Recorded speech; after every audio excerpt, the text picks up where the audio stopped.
point. So, Okay. all right. So at this point, I wanted to get Mr. Stevie on the channel. Cool. Um, Mr. Steve Levy on the channel. Did I just say Stevie? You did. You did. Anyway, well, welcome to Where's Your You Next wouldn't. You Recruiting wouldn't be. Rock Stars. Yeah. You This wouldn't. is You wouldn't be the first person to call me Stevie. Well, so I invited Steve on my channel to have a conversation. So Steve, tell us about yourself, so the folks that don't know you can get to know you a little better. Is this a podcast for people in TA? Yes, that is. Okay. Well, you can go to any browser and type Steve Levy recruiting. That's me. Oh, good gosh, fine, Mike. I have been recruiting for 37 years, I think. My original career was as an engineer. I was an engineer for 15 years, did a crossover period. So otherwise I'd be, like same age as Jerry Crispin, the birthday boy, and I'm not. But through the years, I've always done tech, all positions, all levels, all functions within tech orgs, smattering of other industry, healthcare, manufacturing, service related, retail, e-com, fintech, etc. Blah blah blah blah blah. Um, I have been, formally sourcing for a bit over 25 years. Um, I guess some consider me to be an OG, which is really hysterical. I don't consider myself to be OG at all, Mike. You know that one. Let's see. I've spoken at a few conferences. I've A written a few, few art, a few. I've written a few articles through the years. just a few. Just a few. I probably take more joy in the people who come to me for mentoring. That's a concept that's still hard to grasp. Um, my nickname within the industry for some reason. It's not a. It sounds weird, but it's not really that weird. It's Uncle Steve, and for some reason, we all have that family member who we can go to and tell anything to. We can ask any question of, and they won't go get the. We'll just sit and listen, and who knows? We may even do some, you know, you know, one-on-one. Let's try this and see what this does type of work. Right, hack it and break it and Hack see it, where it break goes. it, see where it goes. I am an unabashed supporter of building and mentoring and growing talent organizations, particularly within talent acquisition. I've got a few chits in my, notches in my belt, everything from being one of the co-founders of ATAP, the Association of Talent Acquisition Professionals, to being involved in many different facets of many organizations that I'm sure your listeners belong to. Yep. So, you That know, and I call people. I actually call people. yeah, There you you go. do. Well, I just wanted to put a shout out. Steve is one of the most genuine human beings I know in TA. He's definitely one of those folks that he's gone out and helped people. He genuinely wants to see people succeed. When it comes to human beings, you can't find anyone more amazing. Um, One of the most Well, amazing out there. there are people just like us, Mike, and you know that. I know that, but you are definitely one of the most influential. Um, so let's talk about, what are you seeing out there in the market right now? What are some of the realities that you see, the evolutions going on in Oh, 2023 for TA? I think but before I answer that, it pays to go back and think about periodicity. And periodicity, one of the things I like to do within TA orgs when I'm there is I like restarting the clock every quarter. I don't like annual metrics. Roll up metrics really don't make any sense to me because each quarter there are different factors. There are seasonality issues, there are political issues, economic issues, social issues, technological issues, which all impact how a TA group functions. So I like looking at things on a quarter by quarter basis. And one of the things I've learned from literally decades doing this, my first economic catastrophe was 1981. Anyone who's old enough to have been alive knows that was the summer of the gas lines. Hmm. And, I just graduated with my engineering degree in 1980, a year before. And so, all of us weren't really sure. We were driving to work. We were wearing suits. Engineers, we had plastic pocket protectors. We had the mechanical pilot pencils. The whole goal was to find the hardest, thinnest lead to get that perfect line doing our drawings. Um, but we lived through that. We lived through 86. We lived through 87. We lived through 93. We lived through 98 where the internet took off. We lived through Y2K. We all thought all systems were going to die and we're all going to go back to, living in huts and caves and things of that nature. Uh, uh, with the exception of 3,000 people, we lived, at least at the time, we lived through 9/11. It's been about, the impact of that is much, much larger. And that event actually impacted my recruiting philosophy. Uh, 2001, 2003 were really tough. Then it took off again. Then we had the mortgage-backed security issue in mid 2000s. And, so there are these ups and downs and ups and downs and ups and downs. Certain things that if you follow the periodicity of things come up again and again and again. After Labor Day, I think back very early spring. I don't know if I spoke to you, Mike, but I know I spoke to others. I said, it looks like hell now, and it is hell now. This started in, Q2, started seeing a Q1 2022, and it really started taking off. The bloodletting, the absolute carnage within our profession began in second quarter of 2022, and it just got worse and worse and worse. We all were monitoring layoffs.fyi. We were looking at warn notices to see what, we were site searching the warn notices in each state to see what was coming up ahead of time. But one thing that comes up again and again is, and I said this in very early, probably Q1 or beginning of Q1 this year, I said, September, right after Labor Day, you're going to start seeing things pick up. I said, by July, you're going to start seeing things little by little coming back into the fold. And that's exactly what we saw. Yeah, it's You know, cyclical. it's, Yep. it's all cyclical. And that's why it's really important as TA professionals, we do look at things on a quarter by quarter basis. It's really important. I call it being a pest: political, economic, social, technological. There are statutes that are implemented that come into play January 1. They're voted in other parts of the year by other different municipalities. We have to keep track of those. The New York law that's now in 13 plus states about salary transparency. New Hmm. York 144, which came out a couple of months ago about divulging whether AI, we'll get to that one, is used in TA. So I think it's starting to pick up. I think the challenge for people who are looking for work is to get out of doing things the same way as everyone else. Right. Yeah, think differently. Not all jobs, in fact, most jobs are not on LinkedIn. Hmm. You may remember early in the year, I did a George Boole Boolean for job search Hmm. series. And even what I have a series of 13 different, maybe actually it's up to 17 now, 17 different Boolean searches that tap into all the different ATSs, career pages, whatnot. And every morning at 6 a.m., I get emails about jobs that are posted, and I send them to friends Hmm. because they aren't on LinkedIn. Um, if ever there was a time to remember that, the two most important social media tools are the telephone and the handshake, it's now. Yep. It's Yeah. okay to apply for jobs. You have to apply for jobs. Hmm. But as a recruiting professional, the reason I would apply for jobs is I want data on the candidate experience.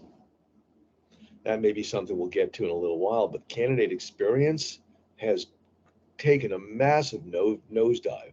I have never seen such bad behavior by recruiting teams Mm. ever, ever. Your cat. Yeah, you definitely have to keep an eye on that. It's really true. Yeah. It's I think the most important thing is we've forgotten the, hey, let's get back to our candidates and give them an update rule. I mean, let's try to do that as much as we can. I try to, and It's just such a simple thing, but you'd be amazed at how even that goes. I mean, just even an email or a call, just give them some kind of an update if they interviewed with you, right? The part that Jan and Guillaume in one of Jan's group, they put up a post this morning about is there any way we can automate the building of J job descriptions that don't suck? Which is almost, in some respect, it's one holy grail within TA. And I think the challenge with just doing that, Mike, is, what do you give people feedback on? I mean, when you're conducting your intake session, it's easy, it's academic. You can use Chat GTP as narrow as it is to give you the bones of a job of a task-based job description for most any title. Hmm. But the challenge with doing it that way, and I know people are doing it, they're cutting and paste from the past. They're letting the hiring managers drive what they think the job is. It misses the fact that we hire people to solve problems, participate in key initiatives, things of that, ilk. And how many times during an intake session, do you actually get into what specific initiatives will a person be working on? Let's detail them. I mean, if you're in a tech org and you're using, say, Jira, what are your epics? What are your story points? If you have OKRs, maybe using Lattice. If you're a larger company, what are your deliverables? Pull them from 360, from the HM, +1, -1, neutral level. Pull them all together and say, define what a person will be working on. You want someone out there to look at a job description and go, that's cool stuff. If someone looks at JD and says, I'm qualified, you've already dug yourself into a hole. Qualified is like the grade of 70. Sure, you passed, but you're not a superstar. You're not delivering anything. You're just been able to spit back. I check off all these things I've done. No qualification, no quality to it, no scope, no scale. Hmm. But once you have those, Mike, then you can start developing role rubrics. Very few people do that. A rubric is something that we use to assess, to consistently and objectively assess a person as they go through an interview process. It actually can shorten the interview process because you know what you're looking for. And if Hmm. you know what you're looking for and what defines minimal, basic, strong, superb for all these elements, most of the battle of the challenge and battle of what we do is won. And then from that, you define ultimately for the person who's going to get hired, that tipping point. What are the absolute criteria that you're going to use to assess that person? You write down 5 things. And then if someone goes to an interview or you read a resume and you review it and you send them, these are the criteria that I used. Hmm. And they're objective. And you say, by the way, look, caveat, I'm a human, I realize that not everybody can articulate what they do well. If you haven't done this and I've missed it, this is your chance. Yeah.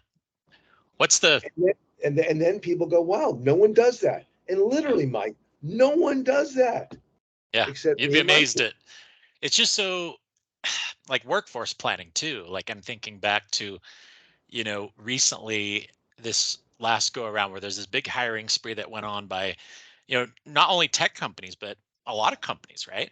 But they didn't workforce plan. They saw, oh, there's demand, but they didn't define the demand and they didn't go out and physically define how many people they need to keep everything going. And then they overhire and then they cause more damage because they lay all those folks off, right? It's a big problem. I think workforce planning is one of our biggest challenges, I would think. 100% agree. And then the folks who came up with a strategy that failed, are they let go? Nope. Huh. I wonder why that is. That's like an Andy Rooney moment. You ever wonder why the people who come up with a failed strategy are the ones who get the bonuses? How do they do it? How do they do that? Right. Yeah, no, it's something to think about. And so that's really it's just really interesting. So when you overhire and you have all that problem, see, there's several downstream effects that the companies don't think about. There's the bad press. There's the people that, if you need those people again, they're not going to be boomerang when you get into a jam and need more talent. They're going to steer away from you.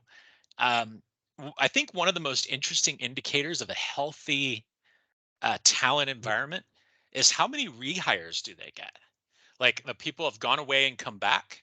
It's just an interesting stat. I mean, if you can show that you know, your talent organization's rehiring people. Now, it's not everybody's going to agree with me on that, but I think it's a good indicator. I mean, if you see people coming back, then that's an earmark of a pretty good talent organization. I will agree with you. Every company should have a robust boomerang hiring program, Right. and that's they already know about it. Now, depending on the time away, you can sweeten the pot by bridging the time. There are many things you can do. If someone left on the cusp of getting to the next level of, let's say, PTO or something else, or bonuses or whatever it is, you can bridge that by getting them back. Because here's someone knows the ins and outs, knows where the coffee machines are, if they're back in the office. In fact, maybe reporting to someone who they hired in the past. You never know. Hmm. But that's clearly one of the key foundations of a good TA strategy is, in fact, boomerang hiring. And the companies that the funny thing, Mike, is these big tech companies, which account for, I think, as at like 5.7 or 5.9% of employment. There are people who they were unceremoniously fired, shocked, and yet they'd go back. Hmm. How many these the jilted the jilted lover hiring.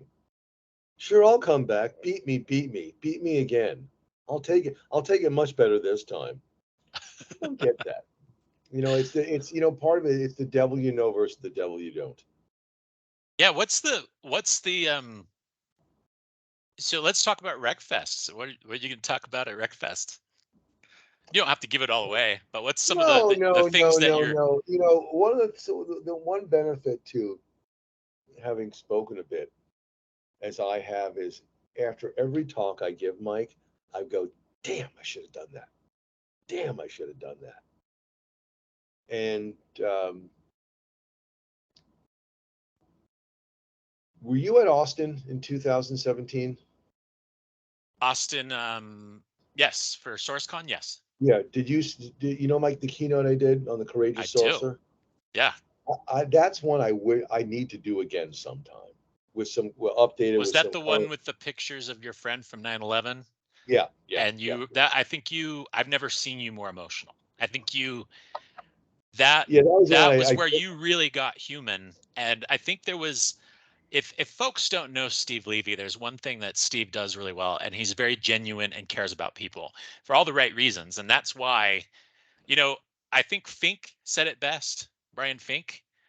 The more you're giving to the community, the more there's magic that happens in your TA career. And I think that was a day I remember really well where you gave a lot to the TA well, community, and you did really good there. It was the great. funny part about it is that was not the original. That was the keynote I did before lunch on the first day. I think it was the first day, and it wasn't the original talk. But and not too many weeks out, I told Shannon, I need to do something. This is what I need to do this instead, because, and to her credit, it went over well. But that was the one in which actually introduced the phrase sourcegasm. That that was a I do whole nother, remember that. that was a whole nother topic. And it sort of jumps in. The reason why I like to do that again, this is not what I'm doing at RecFest, is this is a very fearful time Good for way of people in putting our it. profession. And people who don't know just say, look, you got to be courageous, you got to be tough, stiffen up, do it again. But in order to be courageous, you have to be able to confront your fears, or else you're just destined to make the same mistake again, and potentially sabotage the interviews, what have you. And I think that's something that is, I'm not sure how I'm going to get the message across next couple of weeks, but I'll find a way, maybe in a series of articles. But this is a fearful time, and you have to be able to, you really need to confront, write down what you're fearful of. Aside from the obvious, I'm fearful I'll never get hired again. Hmm. Um, and then going back, I mean, I have friends of ours, I'll look at their resumes, I go, you're shooting yourself. And here's why. Um, get eyeballs from people who are going to give you the confidence, give you some tips, Hmm. you know, go from there. But in breakfast, what I'm going to talk about is I'm very concerned. My last couple of weeks, I've been posting a little, 2 months or so, a bit more vociferously about how recruiting is, in many cases, in many organizations, is built on a very crumbling foundation. Mm. And so I want to talk about, the foundation, the cornerstones and the blocks that make that base, by that, by which TA can grow and flourish and perform at wildly beyond one's expectations. But I'm doing it with an angle. We all talk about chat GTP. We're scared shitless of chat GTP. It's going to take away our jobs. No, it won't. Newsflash: when I was an engineer, I was building in the mid 80s, programming Lisp Prolog and something called M1 by Technology. It was the first, really expert system. So I've been studying AI for 30 years and all its nuances. Like everyone else, I read the Foundation trilogy as a young boy teenager. I read it again in my 20s. Looking at AI, the good, bad, the ugly. Looking at the ethics behind it. Looking at Carnegie Mellon. Looking at MIT. Looking at Stanford. Those are the big places. Marvin Minsky at MIT, Ed Feigenbaum at Stanford. I can't remember the folks at CMU. But ChatGTP is the cost per hire of technology these days. Hmm. Cost per hire. Oh, it's the best recruiting metric. It's the most nonsensical freaking recruiting metric around, because it is non-normalized. You don't have the same recruiting mix. Prove me otherwise that you have the same recruiting mix, and then you compare cost per hire on a year-over-year basis. Same thing with ChatGTP. If you think of how it is, have you played with it Oh yeah. a bit? Okay. Hmm. What do you think about it? ChatGPT is useful. I use it for, kind of getting some ideas for initial outreach to candidates, and then I refine accordingly. So I get it to kind of get a, like a little rough draft of something that may work, and it gives me some ideas, and then I flesh it out, and I may change it up a little bit. So I don't use the completely written version of my ChatGPT for candidate outreach. Now I've also used it for refining job descriptions and other things, and there's just all sorts of amazing things you can do with it. I think it's such an amazing tool. But it's like I mean, anything, you yeah. can't abuse it. You have to um, use it strategically, is a good word, to make sure that it's used correctly. Like you could totally mess up your candidate outreach by just using it alone, or you could actually enhance it. So I think you have to kind of walk the middle ground, which is okay, use some of my own creativity to do something, but sometimes if I need another idea, this is, Chat GPT helps. So it's good for those types of things. So it's really good for the average person. Yeah, exactly. Yeah. I think You that's a ever good way of hear putting it. ever hear Ricky Gervais do his thing on, we got to stop surveying the average person. Do you know how stupid the average person is? Stop that. The thing about it, if you are bad at writing job descriptions, and you have Yes. ChatGPT write one for you, and you go, "Oh, this is much better than I can do." You're starting at the bottom. Well, see, this is the funny thing. Like, I think what it's like, it's like sourcing with LinkedIn versus sourcing without LinkedIn. So, for example, the point is, like, I force myself every now and then to source offline off of LinkedIn to give myself some practice. And you're like, what? What? And You you do, actually Mike? source without LinkedIn? So I actually Well, do. you Yes, don't need, so if LinkedIn Recruiter goes down, you're okay? I'm okay. Yeah.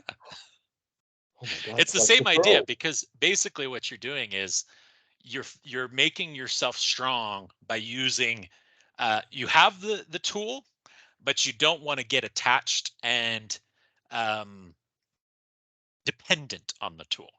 You want to keep learning and getting better on your own, but it gives you other ideas. What I do love about ChatGPT is I can ask it to put emojis in a certain spot, and I'm like, I like where those emojis are for candidate outreach. I like it because it gets me response rates up. So yeah, Yeah. I'll use it for that and then refine it.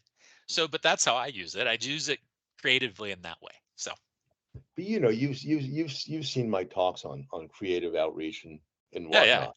for sure. That's not chat GTPable yet. Yeah, it's not.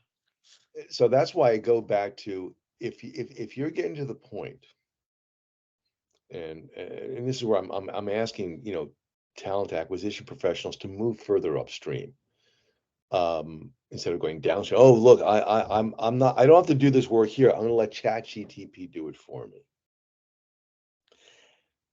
If you can articulate specific deliverables, things that, some intake questions, you go to an HM and hiring manager, you go, you know 90, 100, 365 days from now, what will a person have delivered for you that tells you hiring them was the right thing to do? Give me specifics. Don't describe them to me, as don't dumb them down for this dumb recruiter. Articulate the things that, so you can use it's okay then to use ChatGPT to come up with the bones, but then somewhere, if you want to get maximum eyeballs and you're trying to attract a certain kind of person, and you actually have these, 5 really cool initiative deliverables, whether you're an accountant, whether you're an F&A, whether you're marketing, branding, product, where would you put that? Where would you drop that in? You have to. You're going to have to look at that flow on what it says, and then put it where it makes the most sense, right? That's Where exactly what you do. where might it make the most sense? Probably in the beginning, Why? because that's the most important place to come. You're exactly right. Yeah. Because people TLDR. Yes, that's right. Totally. Because, I mean, what's the Too point long of didn't having, read. That's right. Yep. what how are most, and this is where this goes to changing the way we think. Most JD start up with, this is a great company. We eat what we kill. We have foosball and energy drinks and DEIB. Look, all these trends and rainbow flags in here. 4 or 5 inches before you get to, what the bleep is a person going to do? Yeah. What if Well, you start off? What if you start off with, these are the things which will, delivering these will make you a superstar here. yeah, that's Look, if you it's a start off really with good way that, of going.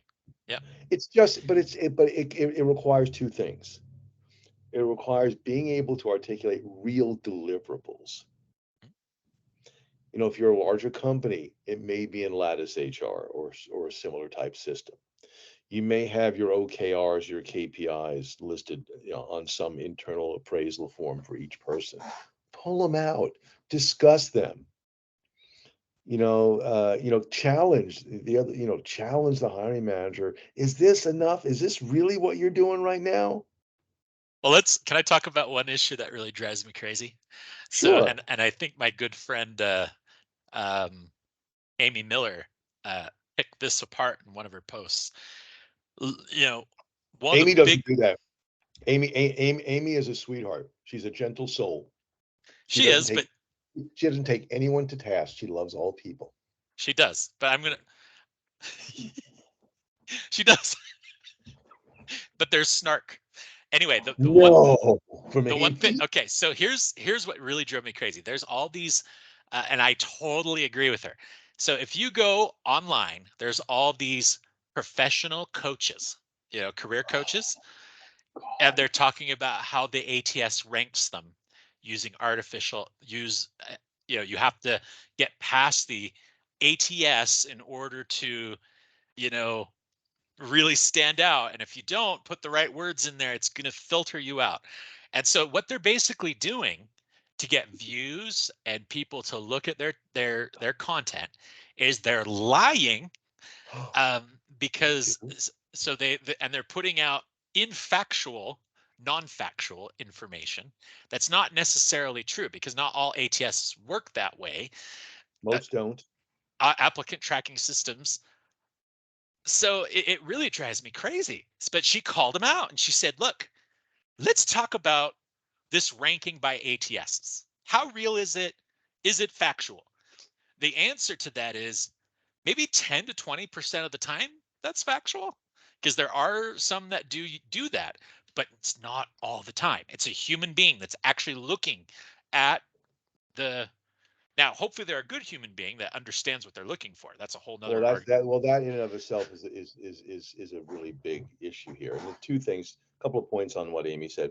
Amy ran her resume, current resume, through Mhm. one of these. I'm not going to name it. Technical. She got a 46 out of 100. I said I did mine too. I think I got a 51. So I beat Amy by 5 points.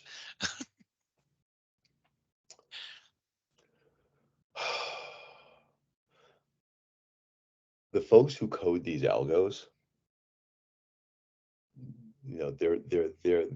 they're doing it based on um, neighborhood rankings, close proximity scores and things of that nature.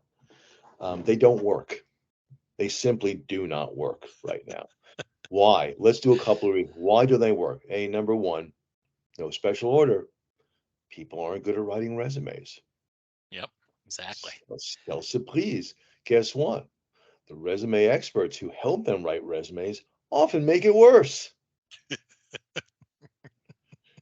I'm They working they with actually get them down lower in the rankings if they there is a ranking. they downrank them. Absolutely. Number two, the job descriptions that are used Are to terrible. leverage these out, they're horrible. So let's ponder. We have a not so good resume meeting a not so good job description. What possibly could come of that situation? Oh, nothing's going to go wrong with that. No, But your point is, I read, in my team, we read every blessed resume.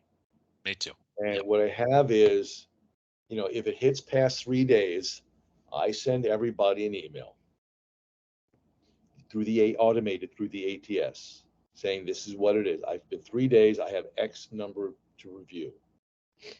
I still do a rolling assessments. We all do that.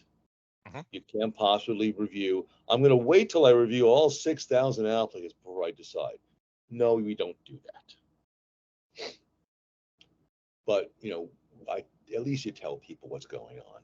Oh yeah, And the funny is, you absolutely. can if you apprise people of what's happening during the way, and then you give them the bad news, you're still light years ahead of everybody else. And it's not hard. That's why we have ATS is to automate the things that will help us.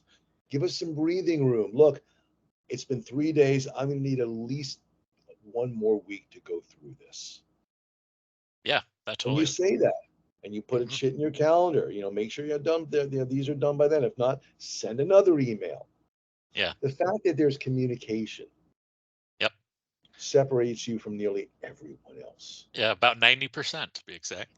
Well, the other interesting thing is you could take this a step further. So if you're a smart recruiter and you're sending, that note to your candidate, even if they're not a fit for that role, the next thing, if you're going to take it one step further, you can say, please take a look at our talent community or some other method Absolutely. where it's a searchable database, where they can, go and be found. And good recruiters that are in-house will go and look at that talent community and keep a relationship with all those candidates. Pretty amazing.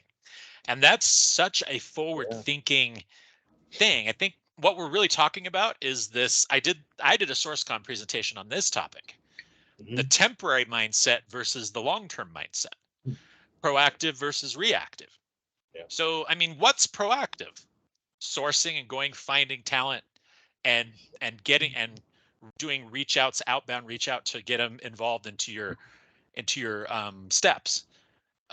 Reactive is post and pray, right? Letting them, Yeah. so it's taking it a step further and thinking from that long term point of view. Oh, this job is going to close, all these candidates are done. Such a bad way to think about it. You actually have to think about it long term, because if you're having a searchable database, a CRM, there's so many good ones. There's like there's oh gosh, So I mean, Smashflies. there are many of, Yeah, you have there's the a lot of good Spotify, ones. you have But the avatures, you have Avature, yep. the CRM function is built into a more than a good enough CRM function and is and a built lot into of the best ATS. TA organizations use them. So Yeah. those talent communities. It's not a new thing, but it's such a No. smart way to be ahead of the game. Yeah. I mean, that's really what it's about. When you finish a search, you tell people what the final criteria was so they know. And you say, look, I know it's not, this is, really what, I know this isn't the news that you wanted to hear. I'm sorry, but this is why it shows others. Look, you have no, no, what's the word I use?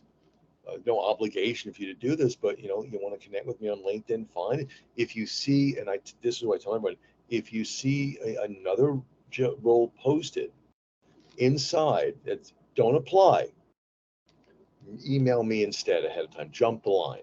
That's a really great way to do it. And recruiters who do that with their candidates build trust in that community, and they may get referrals down the line from those I candidates just that are spoke to happy. I just spoke to someone this morning who I interviewed for a CISO role a year ago, maybe. You just want me to look. She's doing some consulting. I was looking at her profile. We were sharing some real nerdy cybersec OSINT stuff. That was one fun thing, and uh, that's a relationship. It was someone who I had to say no to after going through a couple of interviews, but it's ended up with someone who I'll help her, she'll help me. Yeah, That's for how it's sure. done. As Brian in his post this morning about paying it forward. Paying it forward and I commented, and it's actually kind of interesting. I want to go to that one right now if I can do it. Oh yeah, I said to Brian, I said, paying it forward does take time, but you'll find the reward of doing so feels like it hardly takes time at all. It's put back energy Hmm. that positively impacts. I can't see here. That positively impacts everything you do. It becomes stored energy that makes it easier to navigate bumps along your journey. That's what it Yeah, is. very Paying it true. forward is hard. It does take time, but you're going to find that it's rejuvenating time. Hmm. When somebody who you come across, perhaps they feel helpless, and there's a lot of that going around. Yeah. Like we both know that. Um, you just give them just enough for them to go, I can do this. I can do this. And then do you mind if I call you again? Anytime. Call me again. Here's my phone number. The call part, they actually do call back. Yeah. Um, but And always always paying it forward. keep, if you see that posting, here's just a couple quick things. Yeah. If you see that posting where someone's searching for a job, commenting for reach, because that helps the algorithm bring them up in the search results. Yeah. It, Yeah. you know, share their post, um, give them a kind word. All those things go a long way, and they'll come back tenfold. They usually do. Yeah. They always do. I'm just looking right now at the post. Now I'm not really how much I joke about the Blue Devil. For those who don't know, the Blue Devil is what we refer to, we refer to LinkedIn as the Blue Devil. Um, you have, I'm seeing who is, okay, there are people finding a new position can be daunting for many. There are more posts of positive affirmation than I've ever seen before, you know?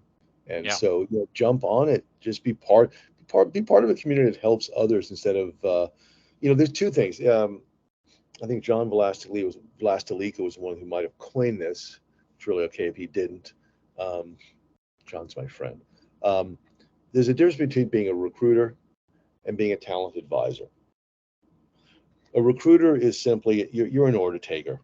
You don't question much. You just do process, process, process. Maybe even not that well. A talent advisor questions everything. It looks at how to make the hiring manager better, how to make the people on their team better, how to make candidate job seekers feel better, how to make other recruiters feel better. Be the advisor who takes chances and speaks their mind, but offers solutions. And Just because we've always done it that way doesn't mean it's the way that's going to enable us to, you know, be excellent down the line, be great. Being it's great. okay to take risks. That may be a risk, and that may be something you have to do to advance your cause. And people respect risk takers. They respect people who are Oh, they do. entrepreneur in that way. Now, I'm going to ask you one last thing that I think is really cool, and I'm hoping you'll do it. When we Uh-oh. when we post this, I'm going to Yes. tag you, and what I'd love for the audience, and some of these are going to be job seekers as well, but would you put some of your strings for job seeking in the chat? Oh, When absolutely. you Unequivocally. see it I tagged, will I think put, that would be amazing. So some of the stuff you no, I would talked do that about, one. I I also think have job another one. seekers could really benefit from that.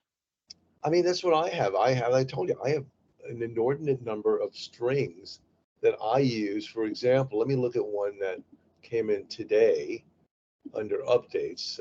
Where is the one? I'll look at, here's the one that came in today. I mean, this is the job. It's in URL :career space in text, technical recruiter or technical recruiting or talent acquisition, um, in title, recruiter or recruiting or talent or sourcer or sourcer.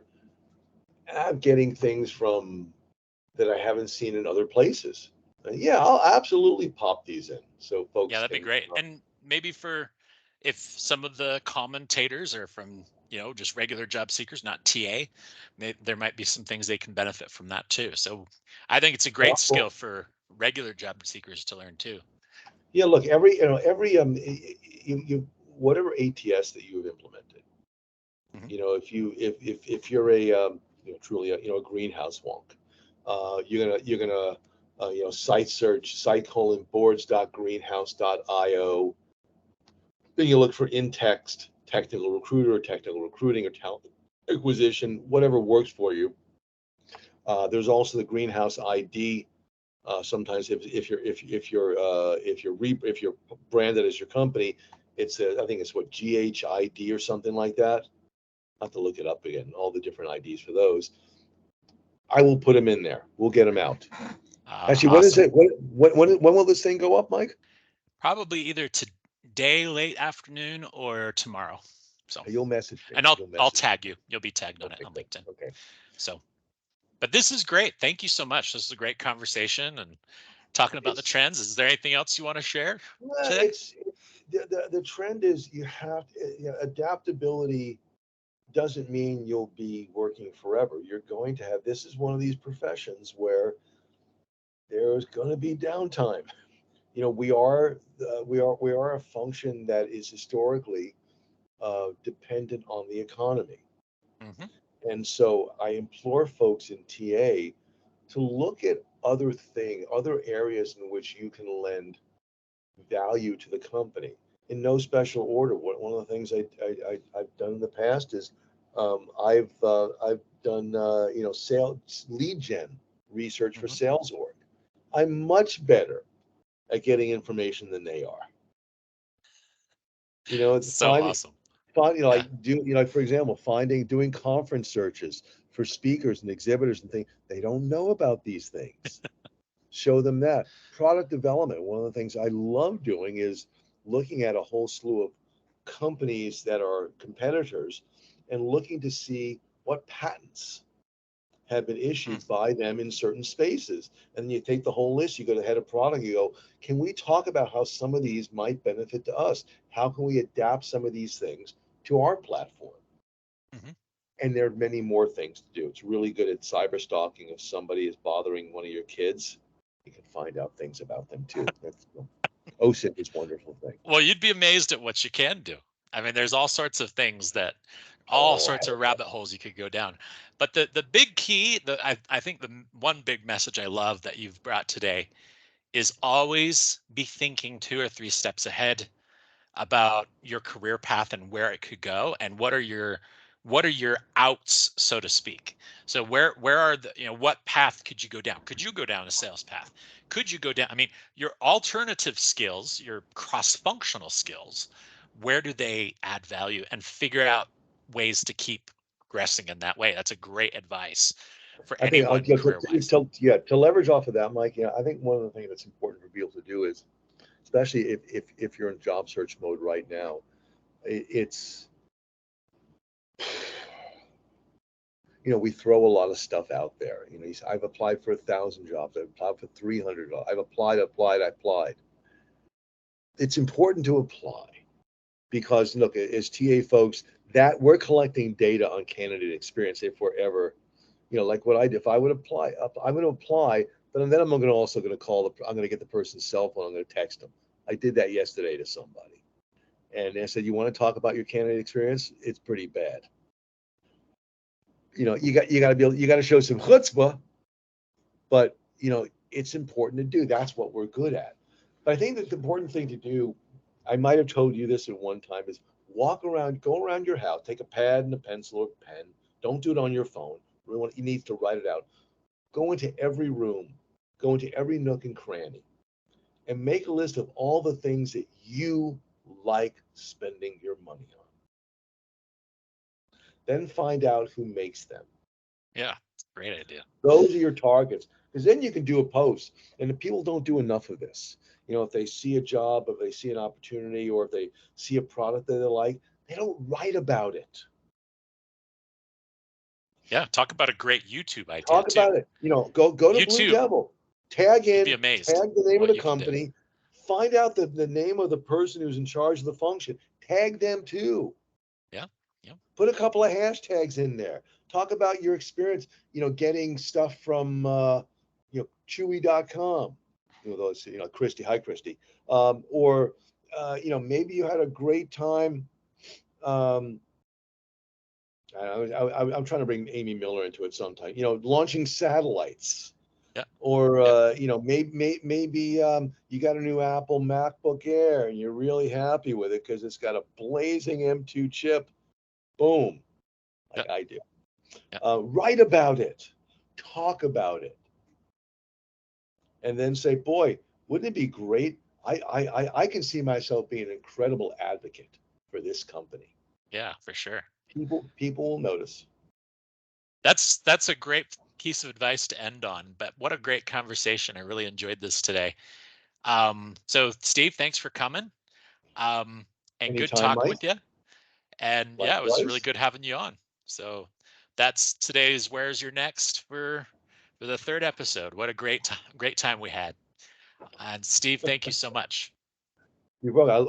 I